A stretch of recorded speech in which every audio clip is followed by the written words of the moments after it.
Hello everyone, I welcome you all in today's presentation. In today's class, we'll be discussing various considerations in design when we manufacture a product. So, let us start today's presentation. We all know that product design, selection of material, and processing the material into finished components are closely related to one another. If we talk about manufacturing, it can be considered as a process that converts the available material into useful components. If we talk about the various processes, that can be casting, there can be deformation, which is forging is an important deformation process. That can be material removal, that the components that we usually machine, or sometimes joining processes can also be considered as a manufacturing process. So the purpose of this presentation is to make students aware about the things which designers should keep in mind while designing for, say, casting, for forging, for machining products, like that. That means the concepts which designers should keep in mind, because what will happen if these concepts are not being followed, if these things are not being taken into account, what will happen then when the component will be manufactured in actual? It can be for casting, it can be by casting, it can be by forging, it can be by machining. Then there will be difficulties at the shop floor.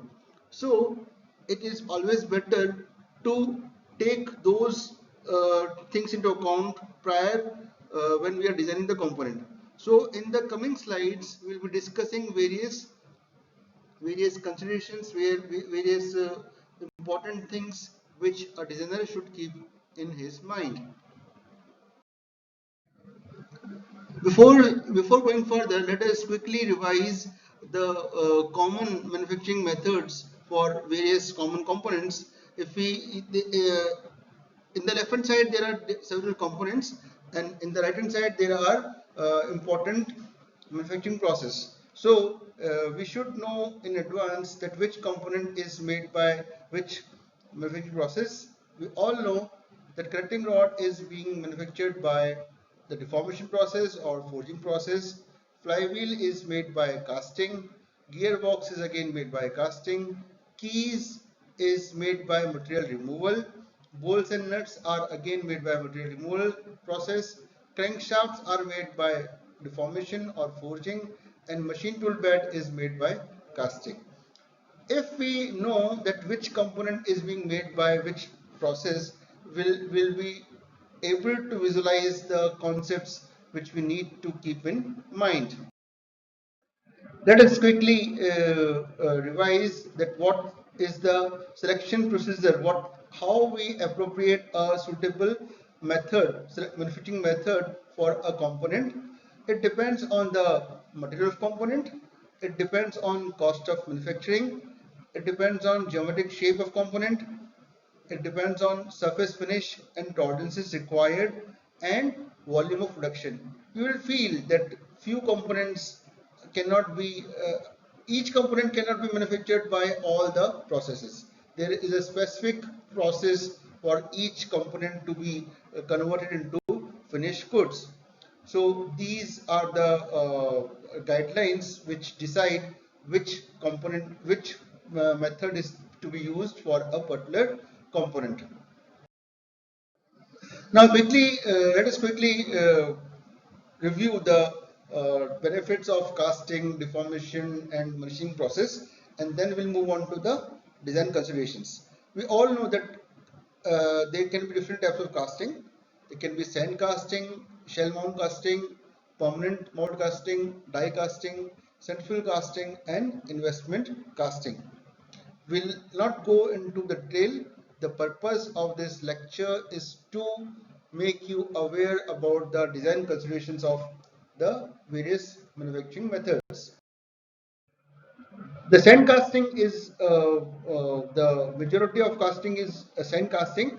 and there are numerous advantages of sand casting. The tooling required is very simple. It is the cheapest method of manufacturing.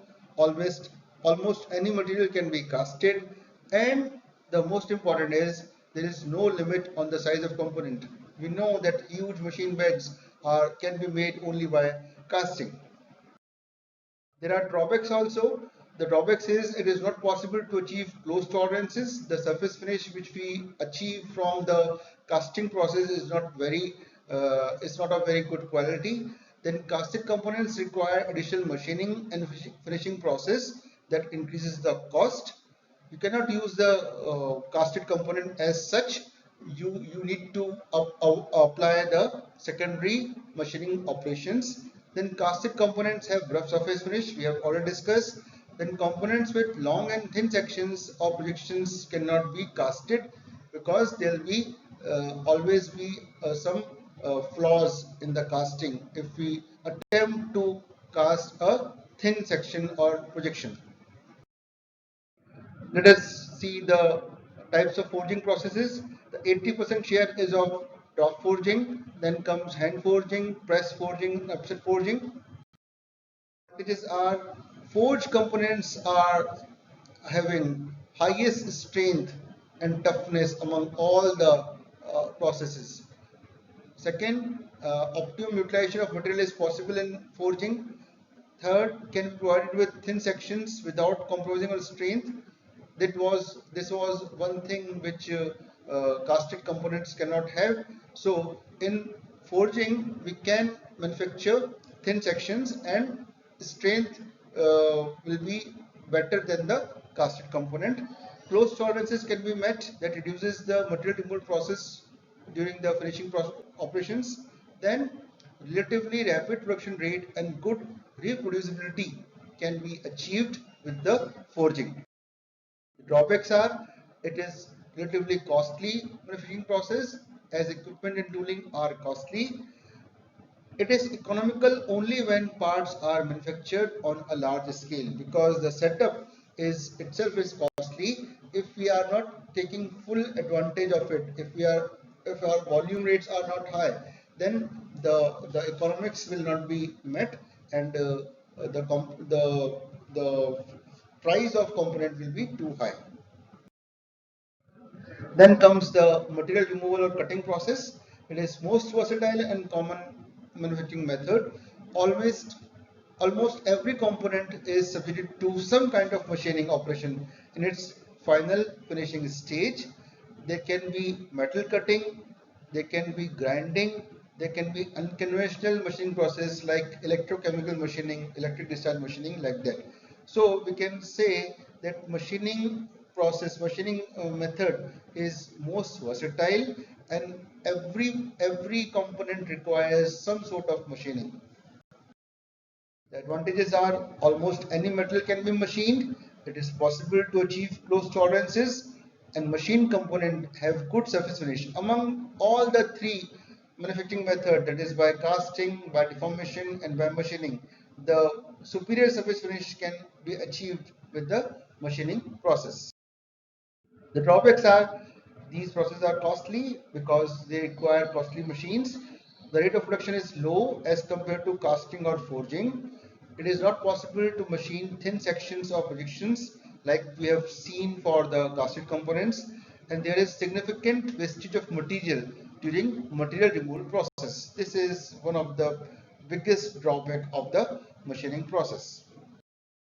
Now, having read the brief advantages and disadvantages of all the majorly available three processes, let us come to the main point, that is what are the design considerations of these manufacturing methods.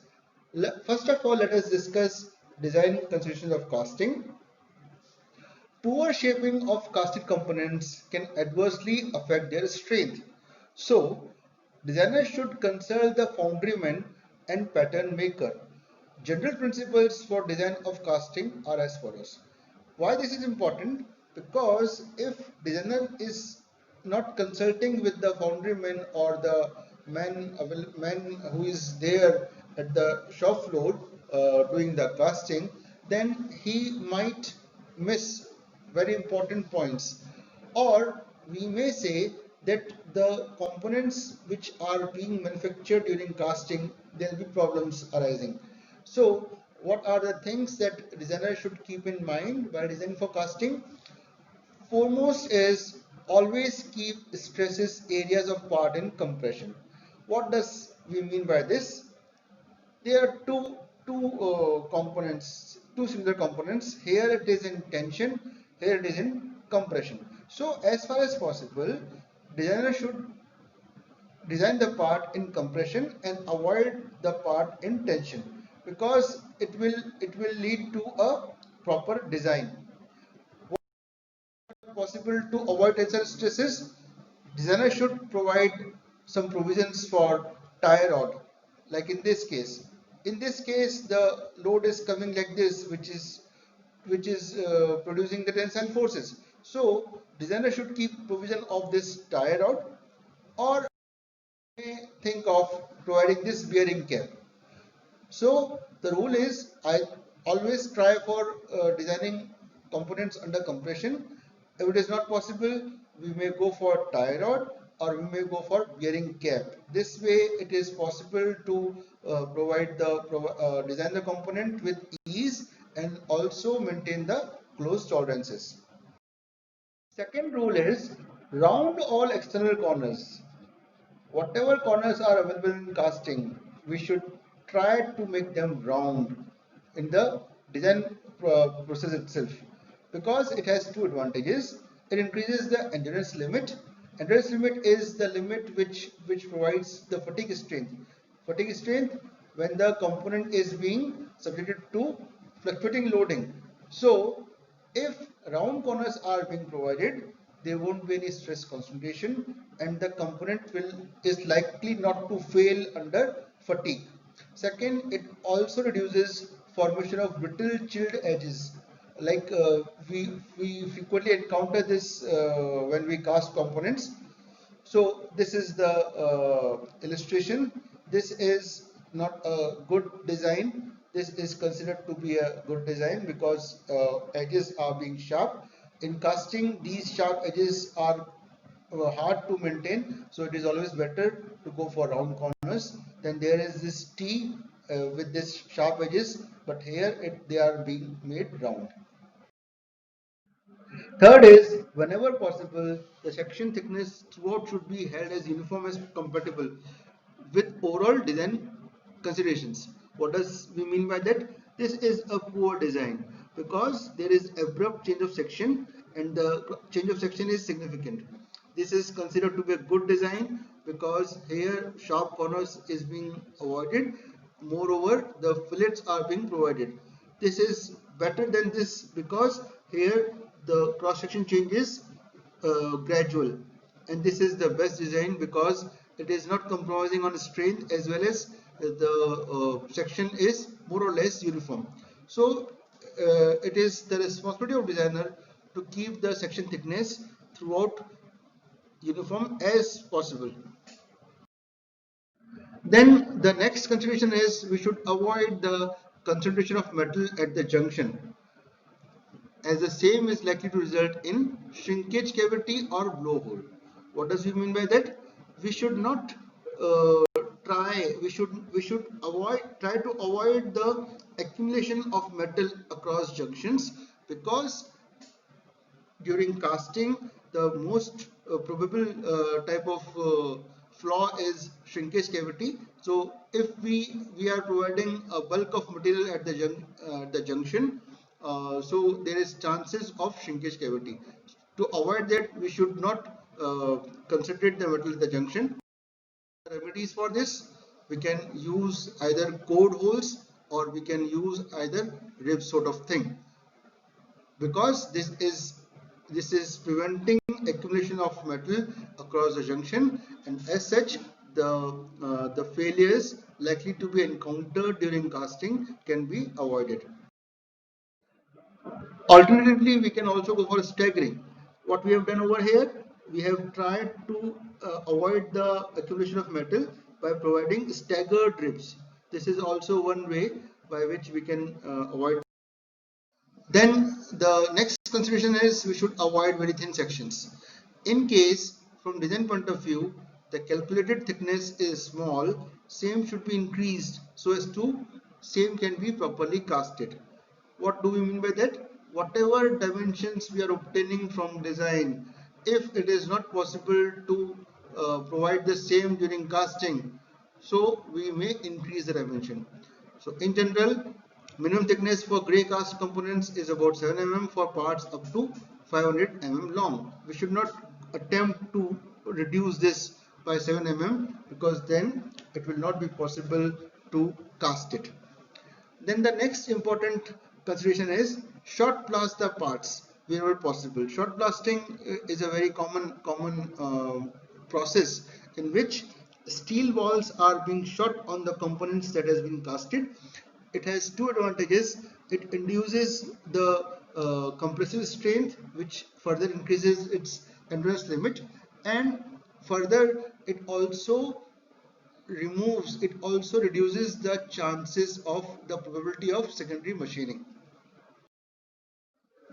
Then we should provide uniform wall thickness. Here this design is considered to be poor because here the thickness is very small. Here we have tried to increase the thickness. This is a good design as compared to this design. This is the best design because what we have done, we have made two equal plates and then we have fastened with the help of this nut and bolt. Here it is a bolt, whereas in this we have attempted to provide a nut also. This is considered to be the better design of these two as compared to these two designs. Then we should also always try to provide holes in the direction of forces, because in this case when the load is increased, this cavity will try to convert into a line, whereas there will be enormous increase in the stress. So we should always try to provide holes in the direction of force. While casting, we should have this provision of draft. Otherwise, when we remove the mold, when we remove the component from the mold, there will be breakage along the edges. So they should always be provision for. Then the bosses, outside bosses should be omitted. In this, there are outside bosses, whereas in this there are inside bosses. This is the correct way of providing the bosses. So let us summarize what we have read in the previous slides. First is we should always keep the stress area of part in compression. If it is not possible, we can go for tie rod or bearing cap. We should always round all the external corners. Whenever possible, the section thickness throughout should be held as uniform as possible. We should avoid concentration of metal at the junction, as the same is likely to result in shrinkage cavity. We should avoid very thin sections.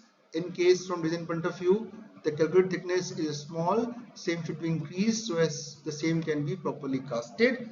We should try to include short blasting of the parts where possible, as it significantly increases the endurance limit, particularly in case of thin sections. So this was the design consideration of casting. Let us move on to design consideration of forgings. Forged components are used in following circumstances, where moving components should be lightweight to reduce inertia forces. Components that are subjected to excessive stresses like Isonian components. Small components that must be supported by other structures like hand tools. Components that must be free from internal cracks like valve bodies, and components whose failure may cause injury or expensive damage. In such cases, we use the forging method because it is one of the method which is having highest strength to weight ratio. That means as compared to the weight, the strength of the component is highest for a forged component. Let us discuss the design consideration of forging. While designing a forging, advantage should be taken of direction of fiber lines.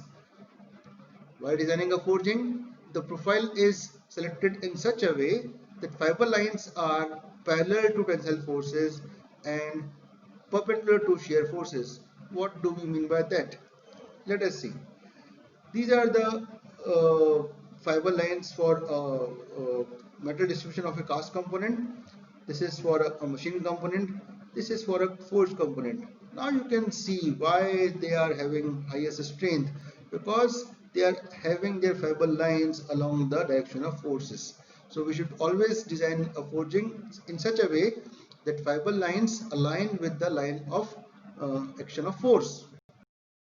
Second, the forged component should be provided with an adequate draft for easy removal of part from the die impression. We have seen this in casting also. So there should be provision of draft. This is original, where this is modified. Similarly, this is original and this is modified. The parting line should be in one place as far as possible, and must divide the forging into two equal parts. In this case, the parting line is 1 and it is dividing the component into two equal parts. We should always try to achieve this. Similar is the case with this component. The forging should be provided with adequate fillet and corner radii, as sharp corners result in increasing difficulties in filling the material, excessive forging forces and poor die life. We have seen this in case of casting also. In forging also there should be adequate fillets. Further, thin sections and ribs should be avoided in forged components. Let us summarize the design consideration of forging. While designing a forging, advantage should be taken of direction of fiber lines. The forged component should be provided with an adequate draft. Parting line should be in one plane. Forging should be provided with adequate fillet and corner radii, and thin sections and ribs should be avoided in forged components. Now, moving further, let us discuss the design consideration of machine parts. Machine components are used in following circumstances: when components requiring precision and high dimensional accuracy, components requiring flatness, roundness, parallelism or circularity for their proper functioning, components of interchangeable assembly, and components that require relative motion with each other. In such cases, we'll manufacture the components with machining. These are the few design considerations of machine parts. First is, as far as possible, secondary machining operations should be avoided. We should aim to design a component from machining in such a way that it should not require secondary machining operation, because it will increase the cost as well as time which is being used. Second, we should specify liberal dimensions and geometrical tolerances. Closer to tolerance, higher the cost, as most of the assembled parts are being made by machining. So if we aim to provide the close tolerance, then there will be chances that the cost of component will go high. So we should provide liberal tolerances. That means a part which is be in the range of plus minus few millimeters, it should be acceptable. Then designer should avoid shapes that require sharp corners. This is common for casting as well as forging. Then stock dimensions should be promoted as far as possible. Components with thin walls or webs should be avoided, as the same induces significant cutting forces on the component. We should avoid shoulders and undercuts, as the same requires separate tools. We should avoid hard materials, as these are difficult to machine. So these are few important design considerations for machining operation.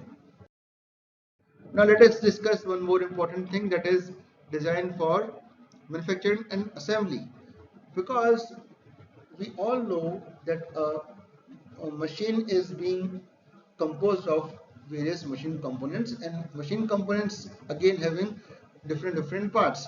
So those parts are to be assembled so that we may perform the intended function of a machine element. So this is called as DFMA, design for manufacture and assembly. This should be used for simplifying design, for decreasing assembly cost, for improving product reliability, and for reducing operation time. There are certain rules which ought to be followed by when we are designing for assembly and manufacturing. So what are these? Come to the this slide which says lays down the guidelines of DFMA. First and foremost is we should reduce the part count. We should try to reduce number of parts to be used in an assembly to as minimum as possible, because that will result in lower cost. We should use modular design. Modular design means it is impossible to assemble it in the wrong orientation. So like press and fit type of arrangements, we should use such type of design. We should optimize part handling. That means part should retain same orientation throughout. We should assemble in open because it reduces chances of manufacturing defects slipping past the inspector. These are a few guidelines for DFMA, design for manufacturing and assembly. Moving further, do not fight gravity. That means design so that products can be assembled from bottom to top. Otherwise, what will happen if we violate the law of gravity? It may result in some mishappening. We should design for part identity. That means symmetrical parts are easier to handle and orient, so they should be kept in bunches. Then we should aim for limited use of fasteners. What do we mean by this? We mean by this that cost of fastening is 6 to 10 times than that of cost of fasteners. किसी किसी screw की cost इतनी नहीं होती है जितनी इसकी लगाने की कॉस्ट होती है. सो हमको अच्छी एम करना चाहिए कि हम कम से कम फास्टनर्स को यूज करें हमारे असेंबली में.